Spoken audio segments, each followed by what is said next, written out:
Hablaremos ahora acerca de las indebidas atenciones hacia los jueces.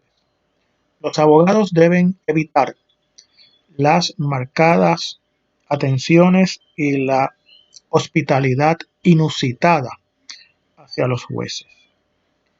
Estas acciones van a traer preocupación, dudas, alarma en la ciudadanía que ven cómo un abogado está compartiendo con un juez indebidamente, dándole obsequios indebidamente, trae una mala imagen, trae una mala percepción en el pueblo, en el público. Hace que los cimientos de la justicia se tambaleen. Causa una preocupación porque se presta para malas interpretaciones en cuanto a por qué el juez hace esto, es decir, el juez busca que lo inviten, busca, promueve que le regalen cosas e igualmente produce malas interpretaciones en cuanto a los motivos del abogado. Es que el abogado busca complacer a los jueces con regalos, con invitaciones, para ganarse la buena voluntad de ese juez ante quien él litiga. Por ello, el abogado debe entonces evitar estas hospitalidades, estas atenciones marcadas, inusitadas en su función de abogado en el proceso judicial. Y ahora hablamos acerca de la conducta del abogado hacia los testigos y litigantes. Decíamos anteriormente que el respeto con el que debe actuar un abogado debía observarse, debía darse con todos los participantes del escenario judicial. Y mencionábamos los testigos, los compañeros y compañeras, abogados y abogadas, el juez, los funcionarios judiciales, la otra parte. Y ese es el principio cardinal de este tema, de cuál debe ser la conducta esperada de un abogado hacia los testigos y los litigantes. Pues, de manera sencilla, una conducta de respeto y consideración. Es muy fácil pensar que las partes litigantes, las personas que representan los abogados, pueden tener entre ellos algún tipo de problema, de animosidad. Y entonces es entendible que estas partes que se tienen entre ellos animosidad pudieran pretender que sus abogados se hicieran eco de esas animosidades, de esos sentimientos, de ese malestar, y que reflejaran en su conducta los abogados esa animosidad hacia esa parte contra la cual litiga.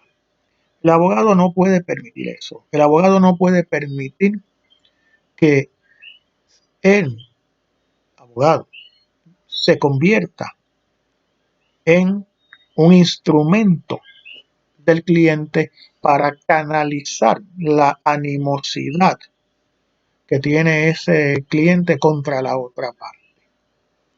Si bien es cierto que el caso es del cliente, no es menos cierto que el abogado siempre, en todo momento, debe obedecer su propia conciencia, la conciencia del abogado, no la conciencia del cliente, no los deseos del cliente de que se haga eco, se haga un instrumento de las pasiones, de la animosidad, del rencor, odio, lo que sea que siente esa parte contra la otra, y que entonces utilice el procedimiento judicial para descargar todas esas pasiones y emociones durante el proceso, porque eso complace o satisface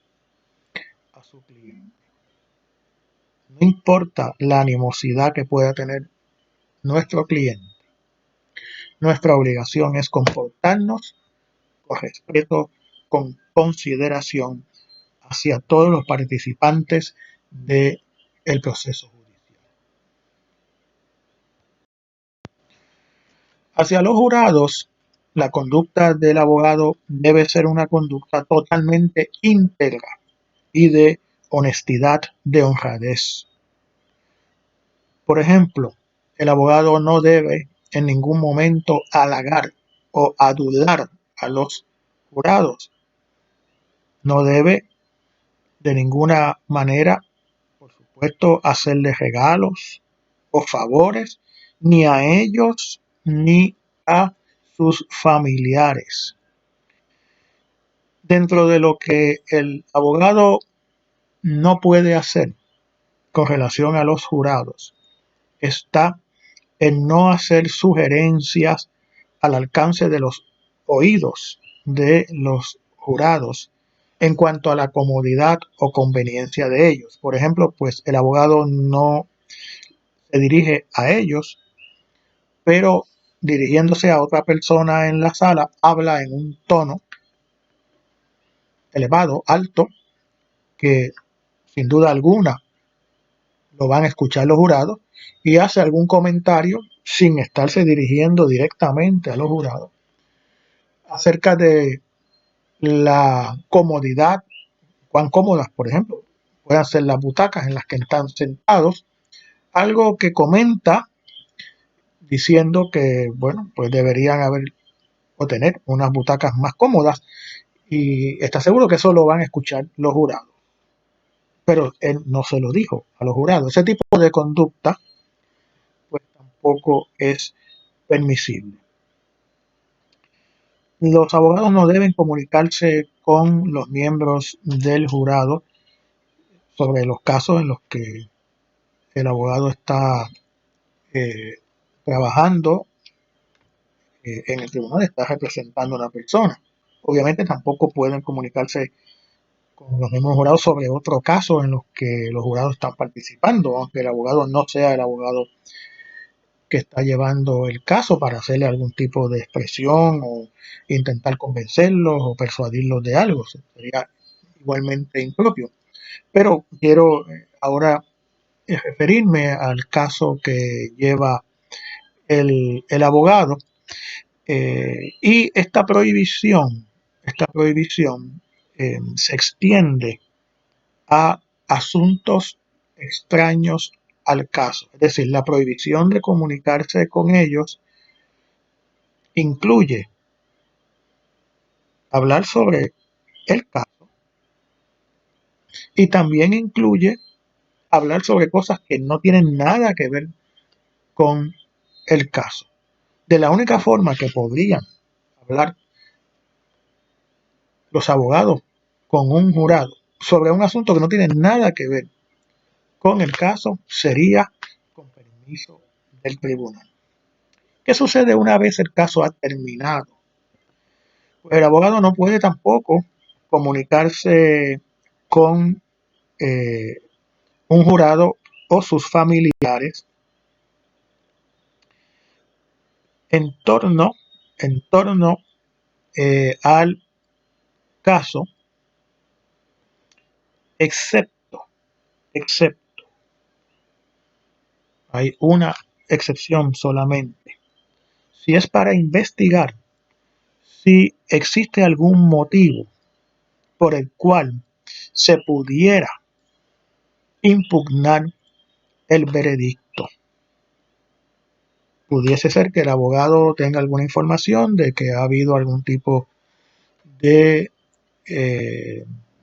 incidencia en el caso que le puede llevar a pensar que pudiese impugnarse el veredicto si algún miembro del jurado o varios miembros expresaran que esa incidencia, esos sucesos que le han comentado al abogado eran ciertos.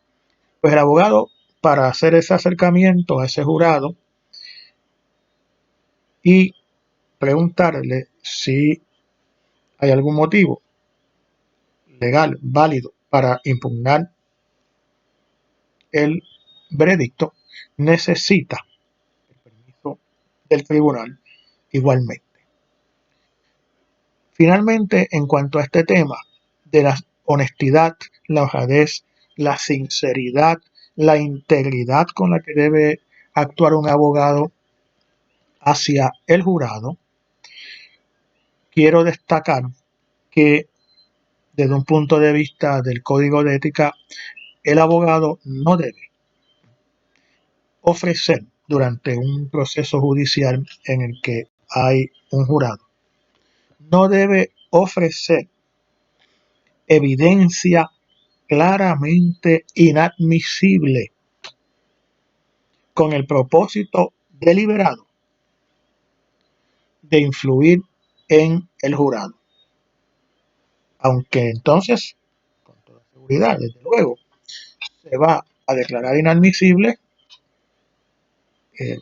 llegó a la mente de los miembros del jurado y fue toda una estrategia del abogado premeditada, deliberada, de ofrecer esa evidencia que sabía que no había manera alguna de que pudiese admitirse en el proceso, pero lo hizo para influir en el jurado. Dicha actuación de un abogado como esa sería claramente antiética. Vamos a hablar ahora del tema de la puntualidad. El tema de la puntualidad tiene dos dimensiones, o dos aspectos. El primero es el que normalmente, coloquialmente, entendemos como puntualidad. Estar en un sitio a la hora en la que uno tiene que estar en ese sitio. Pues los abogados tienen que ser puntuales. Si están citados a las 9 de la mañana para comparecer al tribunal, pues deben estar a las 9 de la mañana, no llegar a las 11 de la mañana. Así de sencillo es. Porque esa puntualidad del abogado o de la abogada es una forma de cooperar con la buena marcha del proceso judicial, de no hacerle perder tiempo al tribunal, a los funcionarios judiciales, a los otros abogados, a los testigos, y asegurarse de que está cooperando con ese principio al que ya he aludido, fundamental de nuestro ordenamiento procesal, de una justicia rápida.